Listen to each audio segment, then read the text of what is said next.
क्या आपने कभी यह सोचा है कि कुछ लोग जन्म से ही सुख, समृद्धि और अवसरों से भरपूर क्यों होते हैं, जबकि कुछ लोगों का जीवन संघर्षों की श्रृंखला बनकर रह जाता है? क्या यह सब महज भाग्य का खेल है या इसके पीछे कोई गहरा आध्यात्मिक रहस्य छुपा है? परमहंस योगानंद जी कहते हैं, इस संसार में कुछ भी संयोगवश नहीं होता। हर अनुभव, हर परिस्थिति, हर संबंध, सब कुछ कर्म के सिद्धांत द्वारा संचालित होता है। इस वीडियो में हम जानेंगे कर्म का असली अर्थ क्या है, अच्छे और बुरे कर्म आत्मा को कैसे प्रभावित करते हैं और कैसे हम अपने वर्तमान कर्मों को बदलकर अपने भविष्य को एक नई दिशा दे सकते हैं। चलिए शुरुआत करते हैं। कर्म क्या है? जब हम कर्म शब्द सुनते हैं तो अक्सर एक सरल धारणा बनाते हैं, अच्छा करो अच्छा मिलेगा, बुरा करोगे तो भुगतना पड़ेगा। लेकिन योगानंद जी हमें सिखाते हैं कि कर्म सिर्फ एक किया गया कार्य नहीं है। कर्म एक सूक्ष्म बीज है जो हर विचार, हर भावना, हर क्रिया के रूप में बोया जाता है और समय आने पर उसकी फसल हमें ही काटनी पड़ती है। जब भी आप कुछ सोचते हैं, बोलते हैं या करते हैं, वह केवल इस बाहरी संसार में नहीं घटता, बल्कि वह आपकी चेतना में एक गहरा कंपन छोड़ता है और यही कंपन मिलकर आगे चलकर आपका भाग्य बनाते हैं। सोचिए, अगर आप किसी को दुख देते हैं तो वह दुख केवल उस तक नहीं रुकता, वह आपके भीतर भी एक दर्द की छाया छोड़ जाता है जो भविष्य में किसी न किसी रूप में आपके ही जीवन में लौटता है। इसलिए योगानंद जी कहते हैं, कर्म से भागा नहीं जा सकता, लेकिन उसे बदला ज़रूर जा सकता है। हमारा हर वर्तमान कर्म हमारे भविष्य की दिशा तय करता है। ठीक वैसे ही जैसे एक माली जैसा बीज बोता है, वैसा ही फल पाता है। कर्म आत्मा को कैसे बांधता है? योगानंद जी बताते हैं, आत्मा जन्म से मुक्त है, वह शुद्ध है, परम स्वतंत्र है। लेकिन जब वह इच्छाओं, भावनाओं और क्रियाओं में उलझ जाती है, तब वह कर्म के जाल में बंध जाती है। हर अधूरी इच्छा, हर अपूर्ण अनुभव आत्मा को फिर से जन्म लेने के लिए विवश कर देता है। हमारा चेतन मन भले ही भुला दे कि हमने क्या किया, लेकिन आत्मा कभी नहीं भूलती। वह हर कर्म, हर भावना, हर पीड़ा और हर सुख को जैसे आकाशीय रिकॉर्ड की तरह सहेजती है और वही हमारे अगले जन्म की यात्रा का आधार बनती है। कर्म के 3 रूप, मुक्ति की ओर। पहला कदम। योगानंद जी के अनुसार कर्म 3 प्रकार के होते हैं। 1. संचित कर्म, बीते जन्मों के वे सारे कर्म जो अब तक फलित नहीं हुए। 2. प्रारब्ध कर्म, वही भाग्य जो आप इस जीवन में अनुभव कर रहे हैं। 3. क्रियामाण कर्म, आपके वर्तमान कार्य जो आप अभी कर रहे हैं और जिनके फल भविष्य में आएंगे। क्रियामाण कर्म ही वह बिंदु है जहां से मुक्ति की यात्रा शुरू हो सकती है। हर पल आप एक चयन कर रहे होते हैं, अंधकार या प्रकाश का, बंधन या स्वतंत्रता का। कर्म वहीं जन्म लेता है जहां इच्छा जन्म लेती है। जब तक इच्छा है तब तक कर्म का बीज सक्रिय रहेगा, और जब कोई इच्छा अधूरी रह जाती है तो वही आत्मा को पुनः इस संसार में खींच लाती है, एक नए जन्म, एक नए अनुभव के रूप में। इसलिए योगानंद जी कहते हैं, मुक्ति की राह इच्छाओं की समाप्ति से होकर जाती है, और यह केवल अच्छे कर्म करके नहीं, बल्कि सचेत जीवन और ध्यान के माध्यम से ही संभव है। जब आप ध्यान में स्थिर हो जाते हैं तो कर्म का बीज जलने लगता है, मन शांत हो जाता है और आत्मा अपने स्वतंत्र स्वरूप को पुनः अनुभव करने लगती है। अच्छे और बुरे कर्म का गुप्त विज्ञान। परमहंस योगानंद जी समझाते हैं, कर्म का सिद्धांत जितना सरल दिखता है, उसके पीछे उतनी ही गहरी ऊर्जा की विज्ञान शक्ति काम करती है। हर कर्म सिर्फ एक क्रिया नहीं, बल्कि एक ऊर्जा है जो कभी नष्ट नहीं होती, बल्कि समय आने पर लौटकर जरूर आती है। तो सवाल उठता है, क्या सही है और क्या गलत? योगानंद जी कहते हैं, कोई भी कर्म अच्छा या बुरा इस आधार पर नहीं आंका जाता कि समाज क्या कहता है, बल्कि इस आधार पर कि वह कर्म आपकी आत्मा को ईश्वर के करीब लाता है या उससे दूर। अगर कोई कर्म स्वार्थ, क्रोध, मोह या घृणा से प्रेरित है तो वह आत्मा को और बंधनों में बांध देता है। लेकिन अगर वही कर्म प्रेम, सेवा, त्याग और करुणा से प्रेरित हो तो वह आत्मा को ईश्वर की ओर ऊपर उठाता है। इसीलिए अच्छा और बुरा कोई बाहरी नियम नहीं, बल्कि एक आंतरिक चेतना की कसौटी है। कर्म के पीछे की भावना। असली रहस्य योगानंद जी स्पष्ट करते हैं, कर्म का फल केवल उस किया गया कार्य पर नहीं, बल्कि उस कार्य के पीछे की भावना पर निर्भर करता है। मान लीजिए कोई भूखा है और आप उसे भोजन देते हैं। यदि इस कार्य में घृणा, अहंकार या कृपा दिखाने की भावना है तो वह कर्म आपको बांध देगा। लेकिन अगर वही कार्य निस्वार्थ प्रेम और दयालुता से प्रेरित है तो वह आत्मा को मुक्त करने वाला बन जाता है। इसलिए योगानंद जी कहते हैं, आप क्या कर रहे हैं उससे भी ज्यादा जरूरी है आप वह किस भावना से कर रहे हैं। कर्म का चक्र कैसे काम करता है? हर कर्म एक ऊर्जा तरंग बनाता है जो इस ब्रह्मांड में यात्रा करती रहती है। कभी कभी यह तरंग तुरंत लौट आती है, जैसे किसी को चोट पहुंचाने के तुरंत बाद आपको पछतावा या अंतर्द्वंद्व हो जाना। और कभी कभी यह तरंग सालों बाद या किसी अगले जन्म में लौटती है। यही है कर्म का चक्र, the cycle of Karma.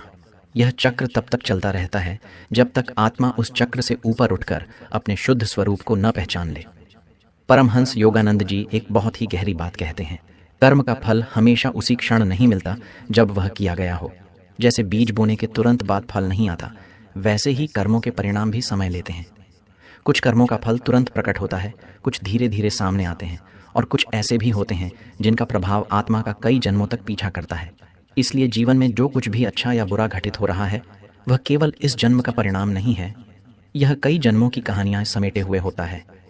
Yogananda ji का मार्गदर्शन है, सदैव श्रेष्ठ कर्म करो, पर उनसे बंधो मत, क्योंकि केवल वही कर्म मुक्त करता है जो निस्वार्थ सेवा के भाव से किया गया हो। अब सवाल आता है, क्या बुरा कर्म सुधारा जा सकता है? योगानंद जी स्पष्ट रूप से कहते हैं, बुरा कर्म कोई अंतिम निर्णय नहीं है। अगर मन से सच्चा पश्चाताप किया जाए और उसमें ईश्वर के प्रति श्रद्धा जुड़ी हो, तो उस नकारात्मक कर्म के ऊपर एक उच्च, शुभ और पवित्र कर्म किया जा सकता है।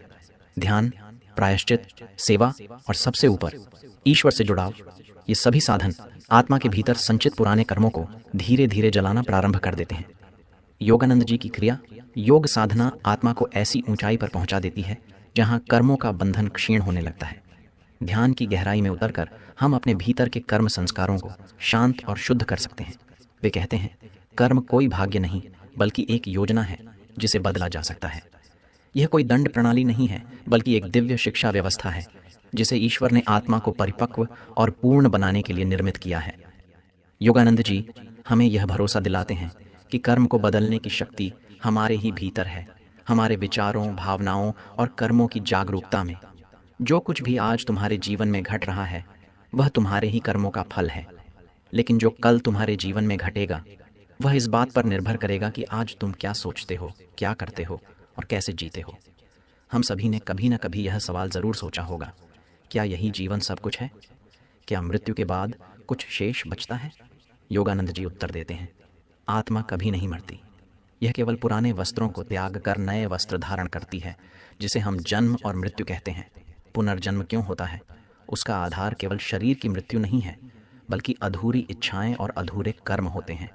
जब तक आत्मा उन सब से मुक्त नहीं हो जाती, तब तक वह इस संसार में जन्म लेती रहती है। हर जन्म एक और अवसर होता है, अधूरे कार्यों को पूर्ण करने का, अधूरी सीखों को आत्मसात करने का, और सबसे बढ़कर ईश्वर को पहचानने का। कर्म ही आत्मा को पुनर्जन्म की ओर प्रेरित करता है। कल्पना कीजिए, आपके भीतर कई इच्छाएं अधूरी रह गई हैं, प्रेम की, प्रतिष्ठा की, धन की या सम्मान की। ये सभी अधूरी इच्छाएं कर्म संस्कारों के रूप में आत्मा से जुड़ जाती हैं। जब शरीर नष्ट होता है, आत्मा इन अधूरी कामनाओं के साथ एक नए जीवन की ओर अग्रसर होती है।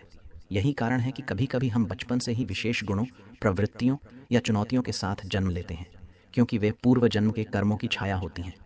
योगानंद जी ने आत्मा के पुनर्जन्म को अत्यंत सुंदर ढंग से समझाया है। वे कहते हैं, जैसे कोई सिनेमा प्रोजेक्टर एक एक फ्रेम को उजागर करता है, वैसे ही ब्रह्मांडीय चेतना आत्मा के संचित कर्मों को उजागर करती है और एक नई जीवन कथा रचती है। पुनर्जन्म कोई रहस्य नहीं, बल्कि कर्म का स्वाभाविक परिणाम है। वे सिखाते हैं कि हम अपने कर्मों के माध्यम से ही अपने भविष्य को रचते हैं, और यदि हम सच्चे मन से साधना करें तो एक दिन ऐसा अवश्य आएगा जब आत्मा इस जन्म मरण के चक्र से पूर्णतः मुक्त हो जाएगी। योगानंद जी कहते हैं, जब तक चेतना ऊंचाई तक नहीं पहुंचती, तब तक कर्म का जाल आत्मा को बांधे रखता है। हर कोई अपने जीवन में किसी न किसी रूप में कर्मों की गांठें लेकर चलता है, कुछ अच्छे, कुछ बुरे। लेकिन क्या इन कर्मों को समाप्त किया जा सकता है? उत्तर है हाँ, किया जा सकता है।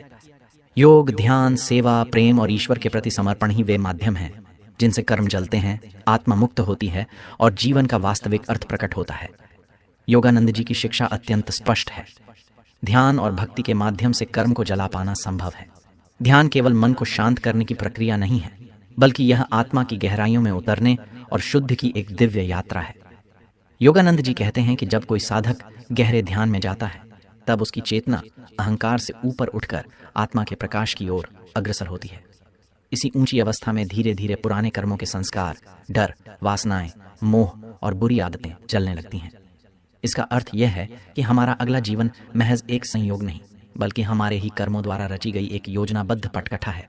किस परिवार में जन्म होगा, किस देश में, कौन से गुण, सौंदर्य, बुद्धि या संघर्ष साथ आएंगे, यह सब पिछले कर्मों का सटीक परिणाम है। लेकिन यह बंधन कब तक रहता है? तब तक जब तक आत्मा यह नहीं जान लेती कि इस संसार में कुछ भी स्थायी नहीं है, और जब तक वह अपने समस्त कर्मों से ऊपर उठकर ईश्वर को पूर्णतः समर्पित नहीं कर देती। योगानंद जी इसे माया का चक्र कहते हैं, जहां आत्मा अपने वास्तविक स्वरूप को भूलकर शरीर, नाम और दुनिया के बंधनों में उलझ जाती है। वे बताते हैं कि ध्यान की अग्निकर्म को उसी तरह पिघलाती है जैसे सूर्य की गर्मी बर्फ को। उन्होंने अपने शिष्यों को क्रिया योग का मार्ग दिया, एक विशेष ध्यान प्रणाली जो आत्मा को तेजी से उच्च चेतना की ओर ले जाती है। कर्म कोई सजा नहीं, बल्कि मन में छिपे सूक्ष्म संस्कारों का एक रिकॉर्ड है। जब हम ध्यान करते हैं और भीतर की शांति में उतरते हैं, तब हम उस अवस्था को छूने लगते हैं जहां न तो कर्म का प्रभाव रहता है और न ही अहंकार का अस्तित्व। उस परम मौन में आत्मा मुक्त होती है। योगानंद जी कहते हैं कि ईश्वर की भक्ति कर्म के बंधन से ऊपर उठने का सबसे शक्तिशाली माध्यम है। जहां सच्ची भक्ति होती है, वहां ईश्वर स्वयं प्रकट होते हैं। जब हम दिल से प्रभु को पुकारते हैं, प्रेम से उनका नाम जपते हैं और हर परिस्थिति में उन्हीं पर भरोसा रखते हैं, तब उनकी कृपा हमारे कर्मों की दिशा ही बदल देती है। भक्ति ऐसी शक्ति है जो पुराने बुरे कर्मों के बीजों को अंकुरित ही नहीं होने देती। मान लीजिए किसी पूर्व जन्म का बुरा कर्म इस जीवन में दुख बनकर सामने आने वाला है, पर यदि आप इस जीवन में सच्चे हृदय से ईश्वर से जुड़े हैं, ध्यान करते हैं, सेवा में लगे हैं, तो वह कर्म टल भी सकता है या उसका प्रभाव बहुत कम हो सकता है। ईश्वर की कृपा कर्म के नियमों से भी ऊपर है। यह कोई भावनात्मक धारणा नहीं, बल्कि आध्यात्मिक सत्य है। जब आत्मा भक्ति के भाव में डूबती है, तो वह इतनी ऊंचाई पर पहुंच जाती है कि वहां कर्म का प्रभाव बहुत सूक्ष्म हो जाता है। योगानंद जी हमें एक सुंदर संतुलन सिखाते हैं। ध्यान हमें मौन में ले जाता है और भक्ति हमें प्रेम में ईश्वर से जोड़ती है। जब ये दोनों साथ आते हैं, तब आत्मा के भीतर अज्ञान और कर्म का अंधकार जलने लगता है। यह प्रक्रिया धीरे धीरे होती है, लेकिन निश्चित रूप से आत्मा को मुक्त करती है। तो क्या सभी कर्म जल सकते हैं? हाँ, लेकिन इसके लिए सच्ची साधना, निरंतर अभ्यास और ईश्वर में अडिग विश्वास चाहिए। कुछ कर्म ऐसे होते हैं जिनका फल भोगना ही पड़ता है, लेकिन उनकी तीव्रता को कम किया जा सकता है। और जो संचित कर्म अब भी उगने नहीं आए हैं, वे ध्यान और भक्ति से पूरी तरह जल सकते हैं। ध्यान और भक्ति सिर्फ साधन नहीं, बल्कि मोक्ष के द्वार हैं। जन्मों जन्मों के कर्मों के बंधन को केवल ईश्वर की स्मृति और आत्मा की जागरूकता ही तोड़ सकती है। जब मन शांति में स्थित हो जाए और हृदय प्रेम से भर जाए, तब कर्म जलने लगता है और आत्मा उड़ान भरने लगती है। कर्म से कैसे मिले सच्ची मुक्ति? योगानंद जी की अंतिम शिक्षा। क्या आपने कभी सोचा है, क्या इस जन्म और मृत्यु के अंतहीन चक्र से पूर्ण रूप से छुटकारा पाया जा सकता है?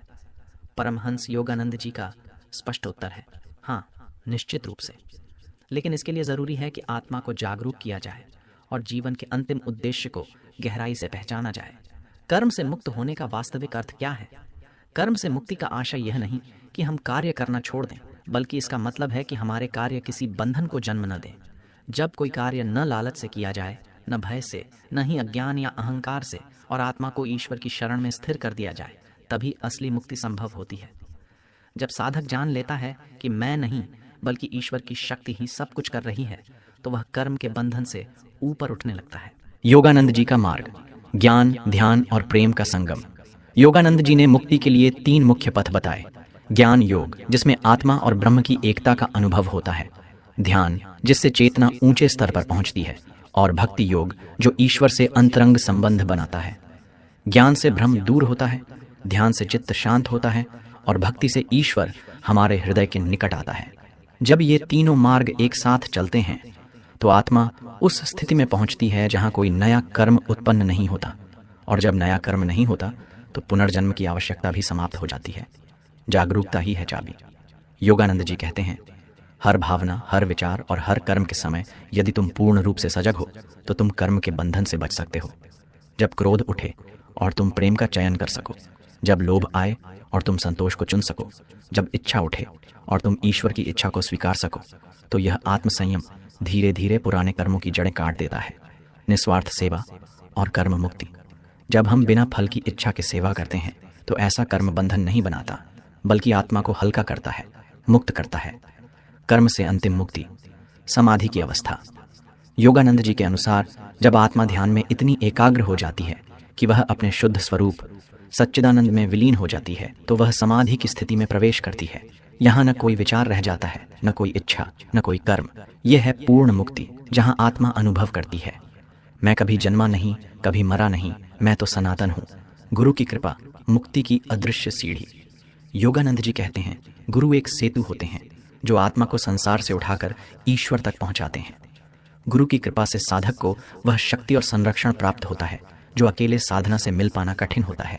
ध्यान में जो गहराई नहीं बन पाती या बार बार जो कर्म हमें नीचे खींचते हैं, गुरु की शक्ति उन बाधाओं को पार करने में मदद करती है। क्या यह साधारण व्यक्ति के लिए संभव है? बिल्कुल। योगानंद जी का पूरा जीवन इसी संदेश को फैलाने में बीता कि हर आत्मा, चाहे वह किसी भी परिस्थिति में क्यों न हो, ईश्वर तक पहुंच सकती है। जरूरत है तो बस निष्ठावान साधना, अनुशासित जीवन शैली और हृदय से की गई भक्ति की। जिस क्षण से आप सच्चे मन से प्रयास शुरू करते हैं, कर्म उसी क्षण से बदलने लगते हैं। कर्म से मुक्ति कोई कल्पना नहीं, यह एक यथार्थपूर्ण आध्यात्मिक लक्ष्य है जो ज्ञान, ध्यान, भक्ति और गुरु कृपा के संग प्राप्त किया जा सकता है।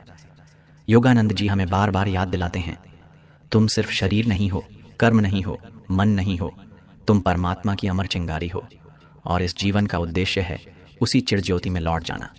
हम सब जन्म और मृत्यु के चक्र में उलझे हैं, पर आज आपने जाना कि इससे बाहर निकलने का मार्ग भी है। यदि इस ज्ञान ने आपके भीतर कुछ छुआ है तो आज से एक संकल्प लें, हर दिन कुछ समय ध्यान, सेवा और ईश्वर के लिए ज़रूर निकालेंगे। यही शुरुआत होगी आपकी असली स्वतंत्रता की यात्रा की। अगर यह वीडियो या ऑडियो आपको प्रेरणादायक लगा हो तो इसे लाइक कीजिए। आपका एक शब्द किसी और की आत्मा को भी जागृत कर सकता है। इस चैनल को ज़रूर सब्सक्राइब कीजिए, क्योंकि यहाँ हम आपके जीवन से जुड़ी हर आध्यात्मिक उलझन को सरल और प्रेमपूर्वक सुलझाते हैं।